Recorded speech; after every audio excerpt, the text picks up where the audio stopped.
کبھی آپ نے سوچا ہے کہ قرآن کی پہلی سورت آخر اتنی خاص کیوں ہے؟ ہم اسے دن میں کئی بار دہراتے ہیں، نماز میں، دعا میں، دل کے سناٹوں میں۔ یہ صرف الفاظ نہیں ہے، یہ بندے کا ایک رب سے پہلا مکالمہ ہے، ایک راستہ ہے جہاں بندہ اپنے عاجزی بیان کرتا ہے اور رب اپنے رحمت پھیلا دیتا ہے۔ بسم اللہ الرحمن الرحیم، شروع کرتا ہوں اللہ کے نام سے جو نہایت ہی مہربان ہے، بار بار رحم فرمانے والا ہے۔ جب دل ٹوٹے، جب کوئی راستہ نہ ملے، جب دنیا اندھیر بن جائے تو ایک الفاظ کافی ہوتا ہے، بسم اللہ۔ یہ وہ امید ہے جو رب سے جڑتی ہے۔ الحمدللہ رب العالمین، تمام تعریفیں اس رب کے لیے جو صرف میرا رب نہیں بلکہ ہر ذرے، ہر جان، ہر کائنات کا رب ہے۔ وہ جو ہمیں پال رہا ہے، ہمیں سنبھال رہا ہے، ہماری خاموشیوں کو بھی سن رہا ہے۔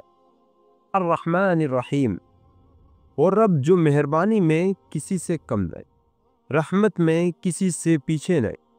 چاہے ہم خطا کار ہو، چاہے ہم نافرمان ہو، پھر بھی وہ بار بار رحم کرتا ہے، کیونکہ وہ رحمان بھی ہے، رحیم بھی۔ مالک یوم الدین، وہ دن جہاں نہ دولت کام آئے گی، نہ شہرت، نہ تعلقات، صرف عمل باقی رہ جائے گا۔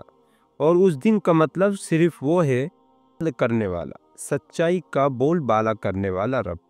ایاک نعبد و ایاک نستعین، اے اللہ ہم صرف تیری ہی عبادت کرتے ہیں اور صرف تجھی سے مدد مانگتے ہیں۔ تو ہی سہارا، تو ہی مددگار ہے، تو نہ ہو تو ہم کچھ بھی نہیں۔ اہدنا الصراط المستقیم، ہمیں سیدھا راستہ دکھا، ایسا راستہ جو گمراہی سے بچا لے، جو تیرے قریب لے آئے، جو اندھیروں سے روشنی کی طرف لے جائے۔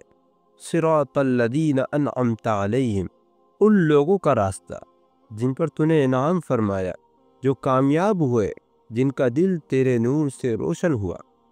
غیر المغضوب علیہم ولا الضالین، نہ ان کا راستہ جن پر تیرا غضب نازل ہوا اور نہ ان کا جو راہ بھٹک گئے۔